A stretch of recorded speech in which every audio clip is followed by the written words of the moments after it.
Assalamualaikum warahmatullahi wabarakatuh. Waalaikumsalam warahmatullahi wabarakatuh.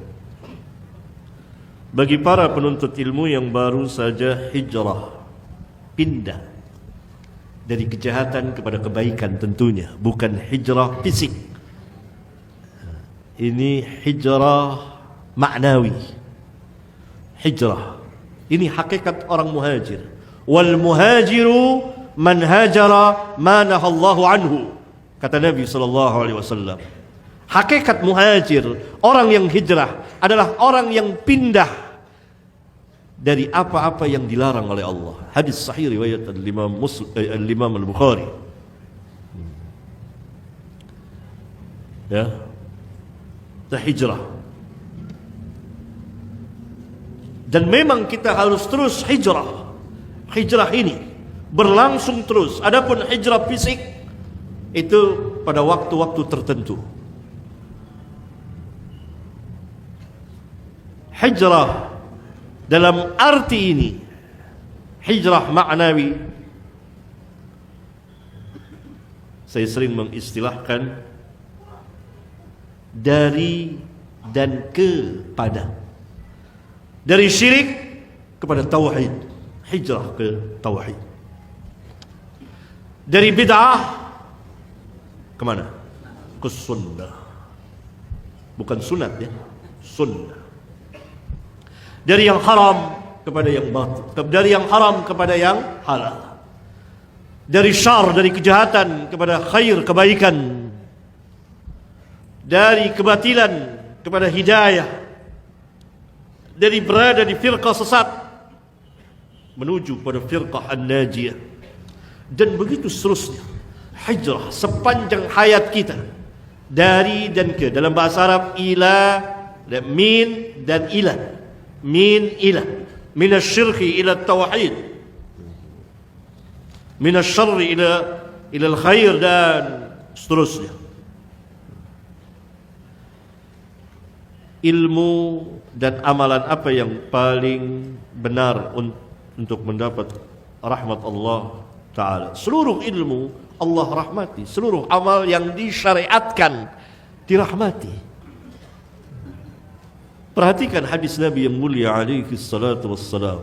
Ini dalam rangka menjawab bahwa kebaikan dirahmati oleh Allah tabaraka wa ta'ala, yang berasal dari Allah, yang Allah syariatkan melalui lisan Nabi yang mulia alaihi salatu wassalam.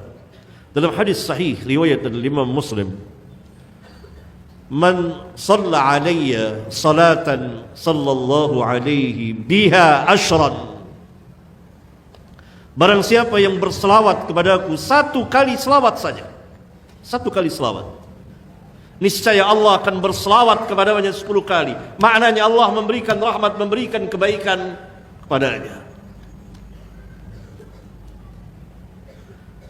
Sekarang saya jawab, ilmu apa? Ilmu manhaj dan akidah. Manhaj itu cara sikap kita beragama, metode di dalam memahami dan mengamalkan serta mendakwakan agama ini. Harus ada manhaj, harus ada cara. Itu manhaj, dan itu asas. Dan manhaj ini luas sekali. Manhaj ilmiah kaum salaf di dalam bab ilmu. Tidak boleh seorang pun berbicara tanpa ilmu. Kalau ada di dalam Islam orang yang tidak berilmu dan dia berbicara tanpa ilmu,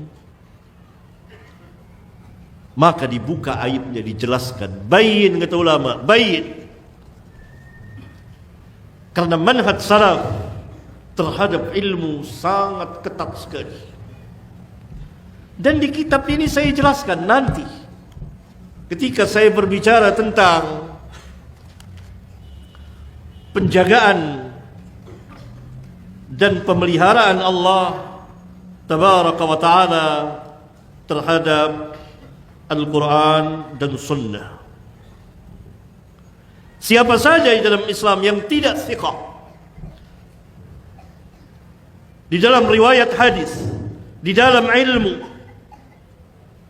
kemudian dia tampil sebagai ustadz, menyamar sebagai ahli ilmu, maka diterangkan, dibuka auratnya, dan itu bukan ghibah, asalkan oleh orang yang ahlinya. Coba buka halaman 228, kitab yang sedang kita bahas ini.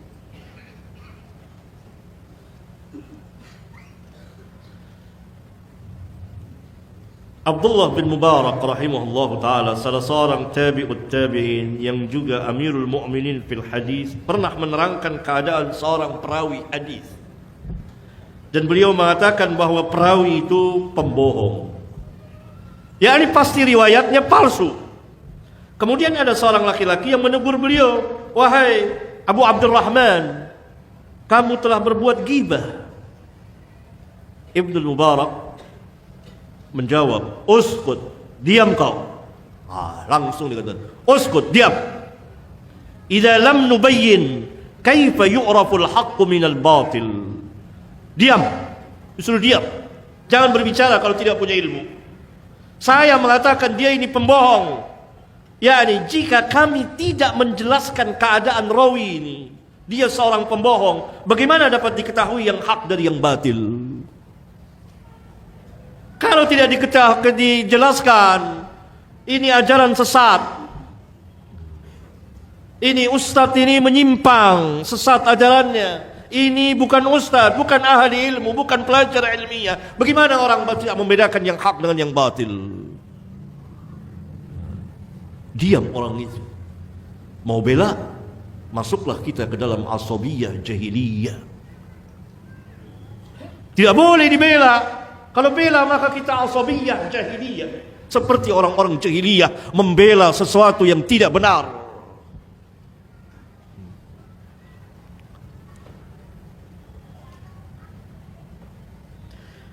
Bukan hanya Abdullah bin Mubarak, lihat lagi, Imam Ahmad pun pernah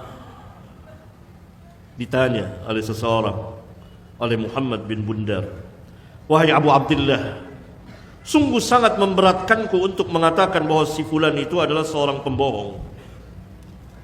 Maka Imam Ahmad menjawab seperti jawaban Abdullah bin Mubarak, "Idza sakatta anta wa sakattu ana."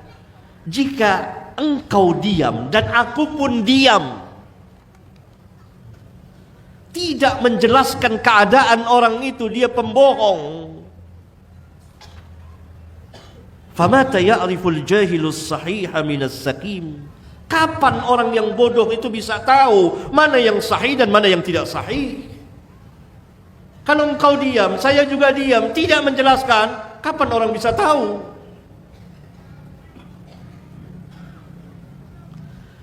Kemudian imam yang lain, lihat ini banyak, Imam Ibnu Ulayyah menjelaskan tentang keadaan rawi ini, dhaif ini, begini dan gini. Lalu dikatakan, "Inna hadza amanatun laisa bighibatin." Ini amanah, bukan ghibah. Ghibah itu lain, beda. Ini amanah, menegakkan agama, din. Imam Ahmad duduk di majelis menjelaskan bahwa si fulan dhaif, sedangkan si fulan thiqah. Ini di majelis besar. Lihat hati Imam Ahmad sebesar gunung, kuat hatinya. Hati kita tidak kuat. Demi apa? Demi din. Di majelis besar, fulan disebut langsung namanya. Imam Ahmad ahlinya, karena harus orang ahlinya yang berbicara, bukan orang-orang bodoh. Fulan dhaif, fulan thiqah, fulan dhaif disebut. Maka Abu Turab yang hadir di majelis itu mengatakan, "Hei Syekh, ditegur langsung. Janganlah engkau menggibahkan ulama." Itu yang disebut oleh Imam Ahmad, berarti ulama. Bagaimana yang bukan ulama? Yang bukan ustaz tapi menyamar sebagai ustaz. Ini. Maka Imam Ahmad mengatakan, "Waihaka, kesian kamu ini. Hadza nasiha, ini nasihat.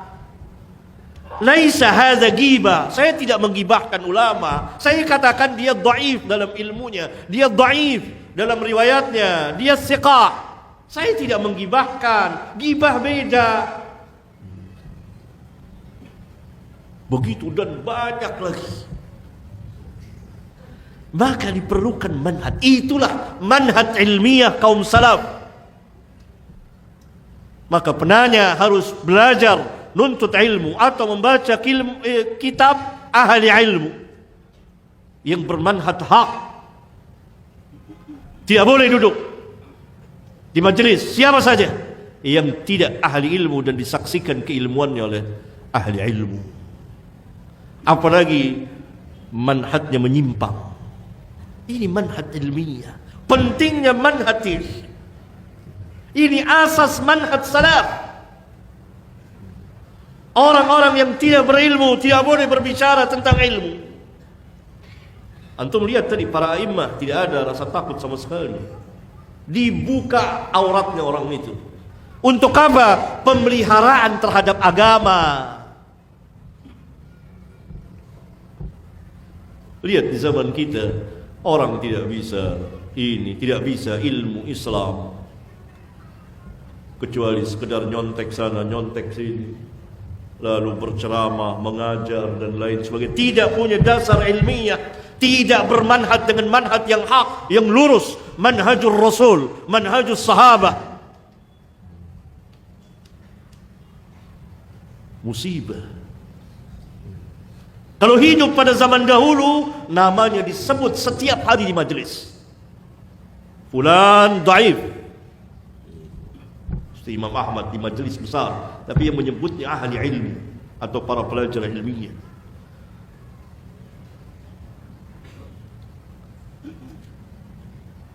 Sampai salah seorang pernah mohon-mohon disampaikan, udah jangan usah sebut nama saya ini. Nama si fulan enggak usah disebut. Kata ulama itu, ya saya pikir-pikir dulu. Saya pikir enggak bisa, ini agama harus saya sebut. Gitu. Itu manhaj. Ini ilmu. Kemudian baca kitab-kitab akidah as-sahihah dan menerapkannya dan beramal apa yang Allah wajibkan dan seterusnya. Begitu.